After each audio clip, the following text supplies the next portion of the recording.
Alors, maintenant, nous allons écouter Gérard Benoît.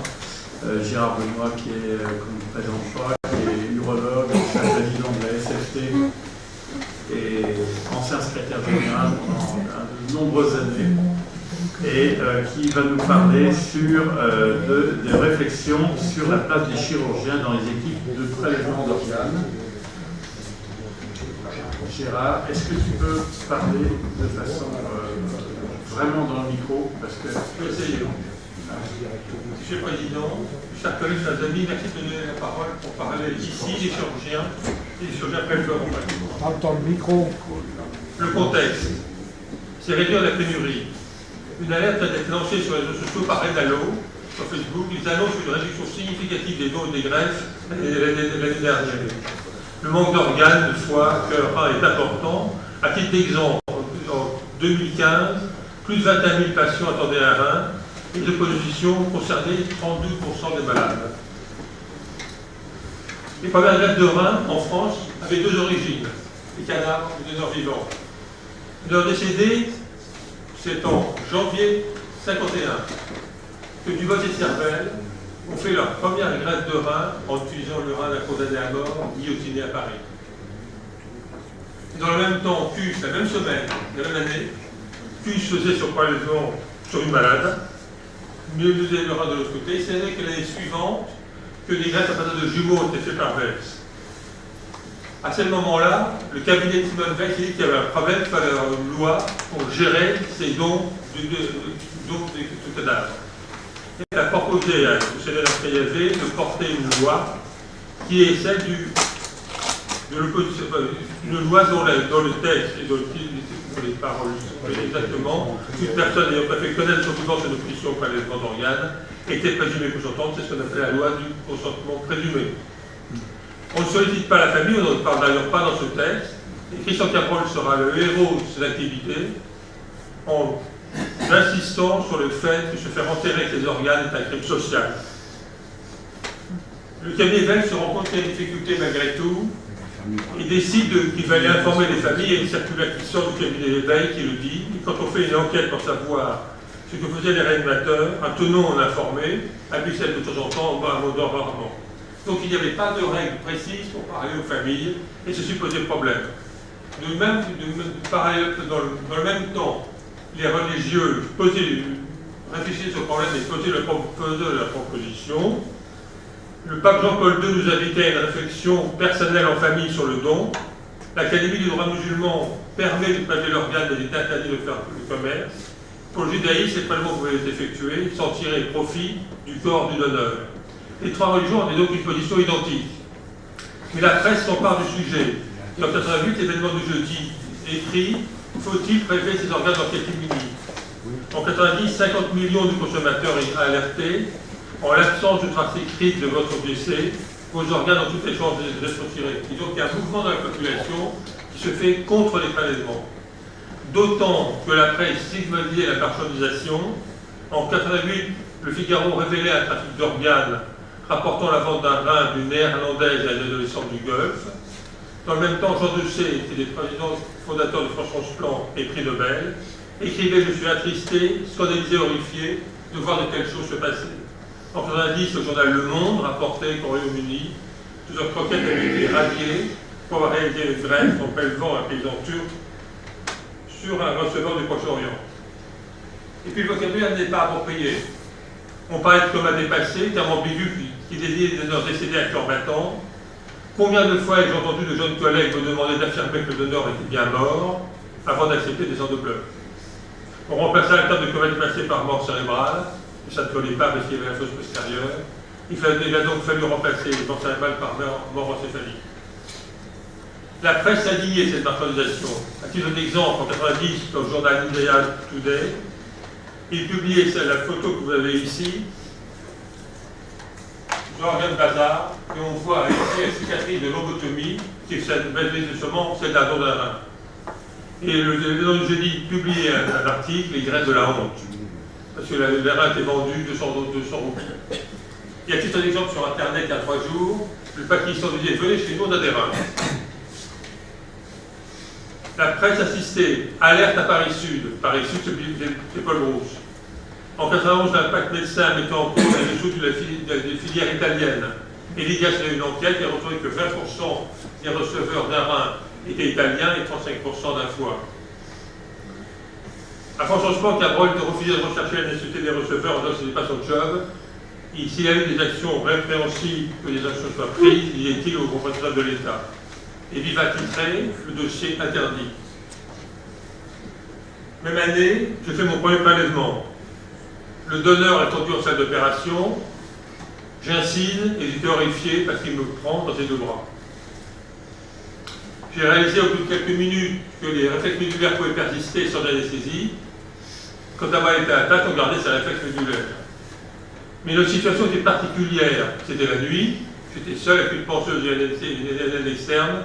Je ne connaissais pas le donneur, je ne savais pas de quoi il était mort, je ne savais pas si sa famille était formée. C'était ça le début des prélèvements d'organes. En fait, les gens de la génération en question, dont plusieurs sont ici dans la salle, jeunes chirurgiens, dont notre activité se faisait en garde de plus en plus souvent bénévolement, on pensait que le don devait être gratuit, que la greffe aussi. Les relations entre réanimateurs, anesthésistes, transporteurs n'étaient pas simples. On montait un mur entre nous pour que nous n'allions pas voir les services de réanimation pour avoir des organes. Et donc on a abouti à une solution assez simple, que le diagnostic de mort ne pouvait pas être fait par les transporteurs. Et le pacte était fort pour les prélèvements d'organes. Le petit prélèvement est devenu la règle, le cœur, plus loin les poumons, les reins, le foie, le pancréas. Ces opérations duraient de nombreuses heures la nuit. L'opération approximative du personnel du bloc opératoire. Chacun file au plus vite avec son organe. Souvent, jeunes parents, nous détestions prélever les enfants. Que dire à cet assistant qui, à la fin du prélèvement, retire les champs, et trouve le doudou de l'enfant autour du cou. La recherche académique était très difficile. Moi, je bossais sur la conservation des organes. Pour évaluer leurs travaux, les chercheurs ne pouvaient pas avoir accès au dossier des donneurs ni des receveurs, sous réflexe d'anonymat. On sortait du scandale du sang contaminé. L'idée des pouvoirs publics était de faire un fusible entre l'hôpital et le ministère, et ce fusible, il se préparait tranquillement, c'était l'EFG. Les faiblesses de France Transport, en effet, il y avait France Transport d'un côté, l'État de l'autre, on ne savait pas qui devait gérer les affaires. La question était, une association de voie privée peut-elle contrôler la marchandisation des organes, la séquence des attentes? En tout cas, l'appel à la situation était simple. On ne pouvait pas mettre un donneur potentiel dans un service en rapport avec la transplantation. D'une part, d'autre part, on crée des infirmières coordinatrices qui faisaient le joint entre les malades, les familles, plus exactement, et nous. La première crise majeure, et c'est là où on se rend compte que le sujet est chaud. En 1991, Jean-Yves Naud, dans le Figaro, parle de l'affaire d'Amiens, la mort violée. La facture des prélèvements oculaires avait été envoyée par les admissions aux parents. Le CHU d'Amiens affirmait à respecter la loi. Le canard enchaîné titrait les dernières nouvelles du cannibalisme. L'événement du jeudi, plus jamais ça. Pour Cabrol, tout individu non inscrit dans le liste de refus de être considéré comme consentant. Résultat, baisse des prélèvements, baisse des greffes. Donc le public doit être préparé soigneusement quand on veut changer la loi. Pour la presse, la confiance était en jeu. Éric Favreau de Libération conseillait de ne pas aller à l'encontre des familles. Marion Zader dans le Figaro écrivait « Crise de croissance ou crise de confiance de la transplantation ». Les lois bioéthiques sont votées en 1994. Elles rappellent la non-patrimonialité du corps humain, c'est-à-dire qu'en fait, les éléments du corps humain ne peuvent pas être vendus. Un pacte médecin devait interdire l'activité privée en transplantation à l'hôpital. Les autorisations de greffe ne sont donc données qu'à des services de CHU, où les chirurgiens sont engagés de ne pas faire cette décision privée. Les familles sont sollicitées souvent pour un don du vivant, mais plusieurs drames au cours des prélèvements du vivant de rein ou de foie ont bouleversé les équipes. Non seulement les équipes qui ont subi ces drames, mais aussi la communauté. Les prélèvements à partir de leur vivant ont risqué de ne plus être autorisés. Elles ont été très resserrées pour ne pas permettre, pour pas trop pousser ce type de prélèvement. L'EFG et puis ensuite l'ABM sont ainsi créés pour clarifier les règles de répartition, pour éviter la marchandisation, pour faire la transparence. Ils vont ainsi lancer une campagne de presse. Si vous ne souhaitez pas donner vos organes et vos tissus après votre mort, parlez-en à vos proches et inscrivez-vous sur le registre des refus. Ainsi, les proches sont témoins, mais pas plus. On leur demande pas ce qu'elles pensent, mais ils sont informés de ce qui se passe. Le drame de Besançon. L'avion d'Olivier Dénué et de Benjamin Ranouche s'est écrasé à Besançon à l'occasion d'un petit prélèvement. Beaucoup réalisèrent qui étaient ces jeunes chirurgiens qui travaillaient la nuit. Le prélèvement était réorganisé pour que le maximum soit fait par l'équipe locale. La SFT organisait un entraînement chirurgical spécifique. Et qui aura été, face au manque d'organes, les prélèvements sur des donneurs décédés par arrêt du cœur ont repris doucement en 2006. La physique de la mort était difficile à établir parce que le médecin qui faisait le patient était rarement le médecin qui connaissait le patient. Il fallait qu'il y ait un arrêt cardiaque réfractaire, un tracé d'asystolie irréversible et apportant là une source d'organes importante puisqu'il y a 40 000 décès de ce type par an. Et parmi ces décès, 2 à 4% seulement sont prélevés. L'euthanasie.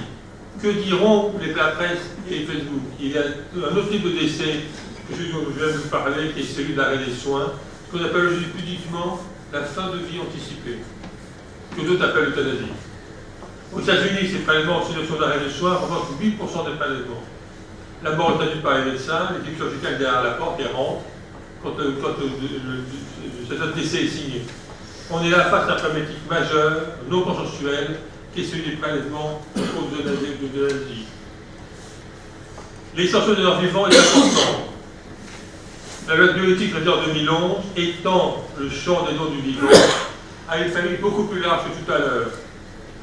Ainsi, tout le donneur peut également, non pas aider de la famille, mais pouvant porter la preuve d'un lien affectif étroit et stable depuis une longue période. Et puis là-dessus, c'est venu se greffer la celluloscopie et le robot qui rendent l'intervention plus attrayante pour les malades. Mais la frilosité persiste. Les prélèvements de donneurs vivants sont bien moins fréquents, 16%, aux États-Unis, 30%. En cas d'incompatibilité entre le donneur vivant et un receveur potentiel, donc croisés étaient autorisés. C'est 2 receveurs qui ne sont pas compatibles pour les groupes ABO, par exemple, donneurs-receveurs. On peut faire avec un autre groupe qui ont les bons groupes sanguins, une greffe malgré tout, en faisant un échange. Mais il faut faire des chaînages si on veut faire des greffes immunologiquement plus complexes. Et ces chaînages sont difficiles à monter. Voilà quelques chiffres qui vont illustrer pour vous l'arrêté de donneurs du vivant. En France, 16%, chiffre de l'année dernière. En Autriche, plus de 20%. En Suède, plus de 30%. Au Danemark, plus de 40%. Aux Pays-Bas, plus de 50%. On doit pour faire un peu mieux que 16% en France. Attention aux réseaux sociaux. Au fond, si je vais proposer cet exposé, c'est parce que je venais de voir sur Facebook Renalo qui disait il y a tel et tel problème. En effet, Renalo tire la sonnette d'alarme. Après des années d'augmentation régulière, le nombre de prélèvements d'organes et de greffes rénales a diminué en 2018. Le nombre de greffes de reins a régressé de plus de 200 malades. Alors, est-ce que c'est l'amendement 76 c'est un amendement à la loi politique qui est responsable de cela? J'en sais rien. Je ne veux pas penser cela, mais ce que je pense, c'est qu'il ne faut pas changer tout le temps la loi. Il faut qu'elle reste telle qu'elle est, et puis on s'adapte régulièrement à la situation. Faire attention au public. Les familles et les proches devraient être seulement informés du prélèvement, dit cet amendement, et on ne peut pas le consulter. Mais pour les médias, les organes peuvent être prélevés sans l'avis des familles. Les réactions sont vives, les révélateurs, la société francophone de transplantation, l'ordre des médecins veulent qu'on continue à informer les familles. Voilà la deuxième comptée. L'autre problème, c'est lutter contre la marchandisation. On évalue aujourd'hui qu'au plan mondial, 10 à 15% des organes seraient achetés. 10 à 15% des organes seraient achetés. Bien sûr, ils seraient achetés aux pays les plus pauvres, aux personnes les plus pauvres, les plus malheureuses. Que faire d'un greffé à l'étranger avec un rein acheté? Quand on a un malade de votre groupe qui va se faire greffer en Chine, si m'est arrivé par exemple, il revient, on le suit, on ne le suit pas. Les sociétés complices. Que fait-on des passeurs qui arrivent d'Ukraine en ce moment, avec des malades en urgence pour être greffés avant les autres? Aujourd'hui, on ne fait rien. On peut peut-être se demander s'il faut faire quelque chose. En fin de compte, les chirurgiens doivent être attentifs aux situations qui ne sont pas éthiques. Aux donneurs vivants, il ne s'agit pas seulement de malades qui vont se faire greffer au Pakistan avec un rein qui n'est pas à eux. Il s'agit aussi de général libyen qui est venu me voir un jour, avec un officier, c'est mon petit cousin, et en fait, il n'est pas cousin. Je n'ai pas fait greffe. L'euthanasie des comas chroniques risque de laisser penser qu'on peut donner la mort pour avoir des greffons. Est-ce qu'on peut se permettre de faire cela? Je ne crois pas. Mort encéphalique, je pense qu'il faut entendre les refus familiaux. si quelqu'un vient, si une famille vient vivre, je ne sais pas, à mon oncle, à mon parent, etc., je ne vois pas comment on peut sortir un bancaire de la réanimation pour faire le club.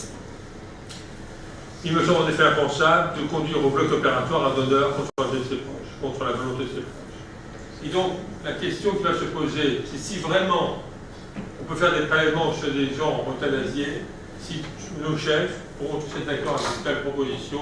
Je pense que c'est difficile. Merci.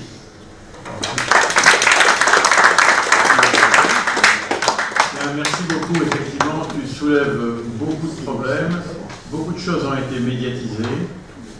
Et quand même, moi je dirais, parce que j'ai effectivement bien suivi aussi la transplantation depuis 35 ans, il y a eu toutes ces tentatives d'information pour obtenir l'accord des familles. Effectivement, ça paraît choquant d'aller sans contact avec la famille.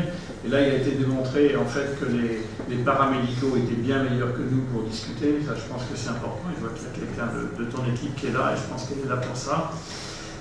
Et puis augmenter le pool des reins, c'est augmenter le donneur vivant. Alors effectivement, on est à 16%. C'est moins que nos partenaires européens ou d'autres pays, mais on est parti de très très bas. On a quand même pas mal augmenté quand même ces dernières années, donc je pense qu'il y a eu un gros effort.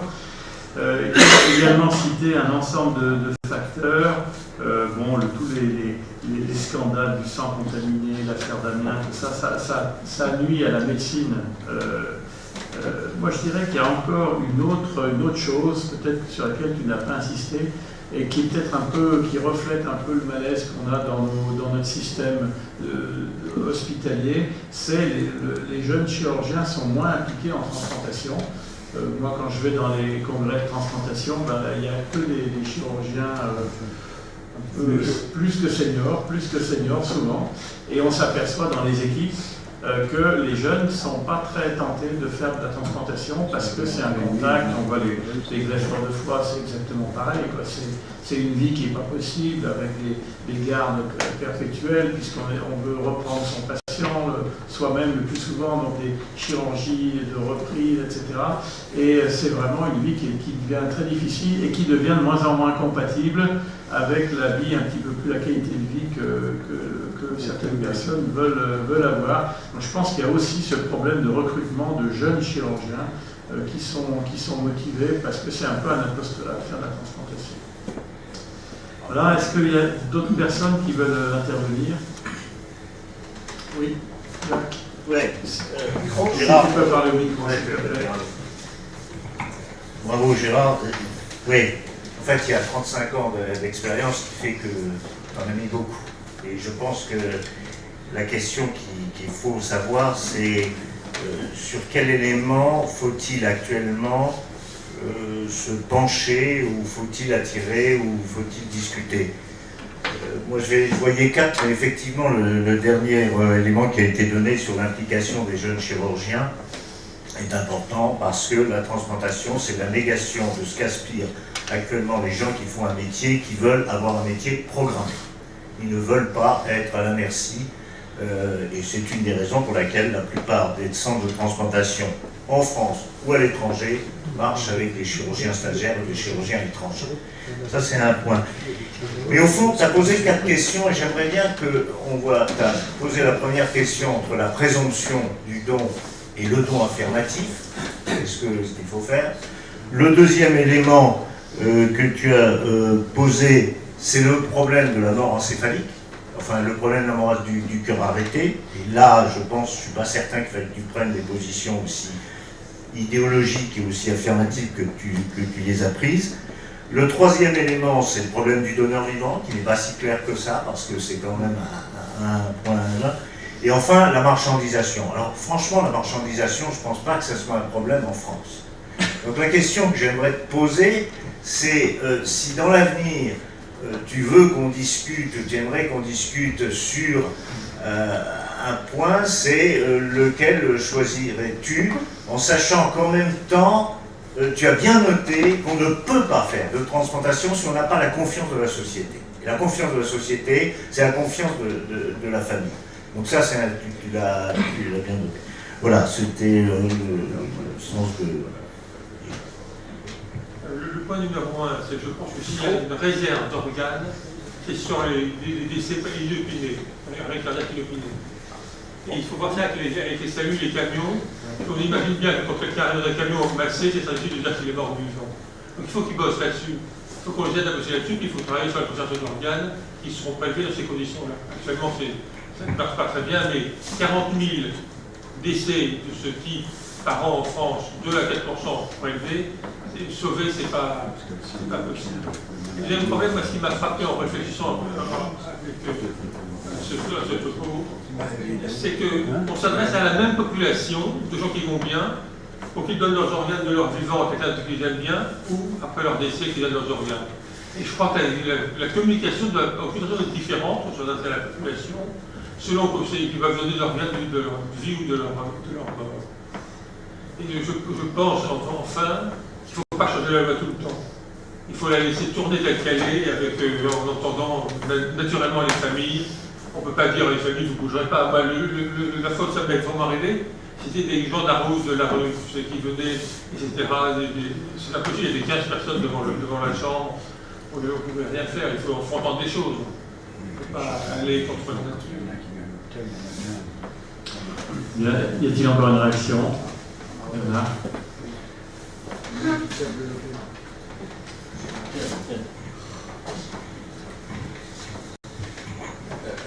Merci Gérard pour cette belle présentation. Je suis complètement d'accord avec toi, quand les familles s'opposent au prélèvement, il n'est pas question de le faire. Mais alors, il y a quelque chose qui m'a surpris dans ton discours, qui était devant le manque d'organes sur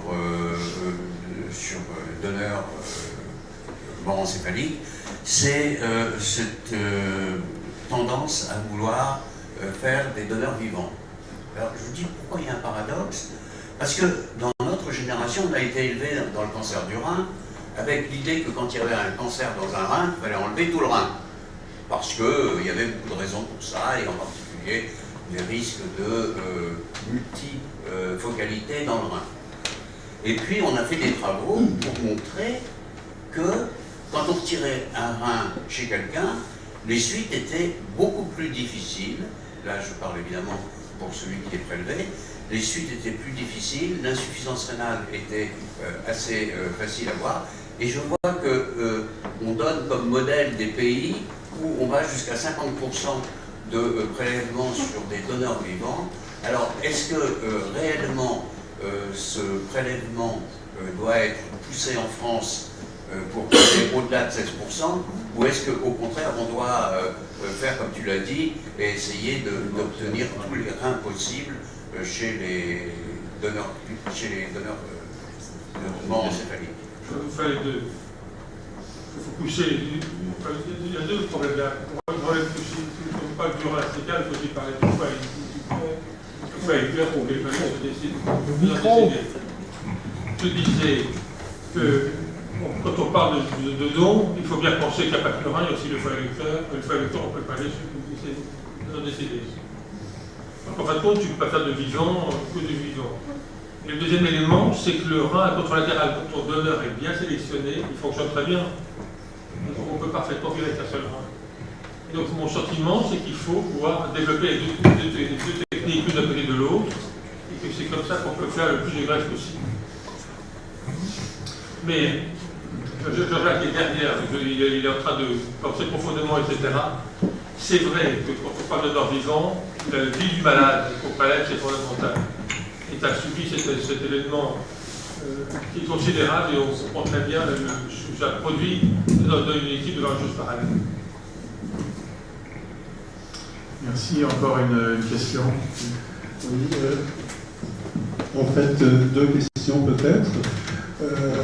Merci d'abord, parce que cette réflexion est vraiment très intéressante, elle est grande par l'expérience, d'abord aussi de la discussion avec Jacques Benguigui, et moi je me situe en appartenance à une équipe de transplanteurs pédiatriques pour le foie, donc proche des remarques de Benguigui. Et deux questions me viennent.